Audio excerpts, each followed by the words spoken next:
Hello అండి. నేనైతే ఇప్పుడు హెల్తీ కుకీస్ ఎలా చేసుకోవాలో చూపిస్తాను. దానికోసం నేను 3/4 హోమ్‌మేడ్ ఘీ అయితే తీసుకున్నాను. అండ్ హాఫ్ కప్ బెల్లం. ఈ 2 మిక్సీ పెట్టేసుకొని అందులో 1 కప్ గోధుమ పిండి, కొంచెం బేకింగ్ సోడా అండ్ కొంచెం బేకింగ్ పౌడర్. నేనైతే చాక్లెట్ బిస్కెట్స్ చేద్దాం అనుకున్నాను. సో, కోకో పౌడర్ ఇవన్నీ వేసి మంచిగా సీవ్ చేసేసుకున్నాను.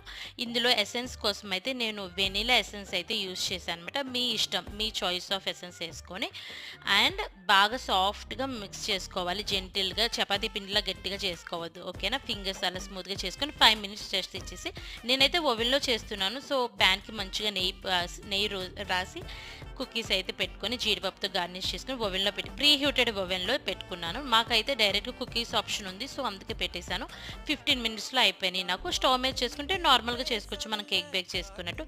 హీట్‌గా ఉన్నప్పుడైతే అస్సలు టచ్ చేయదు. ఒక 10 మినిట్స్ కూల్ అయ్యాక తీసుకోండి. అప్పుడే బిస్కెట్స్ రెడీ అవుతాయి. మా పిల్లలకి సూపర్ నచ్చినాయి ఈ బిస్కెట్స్.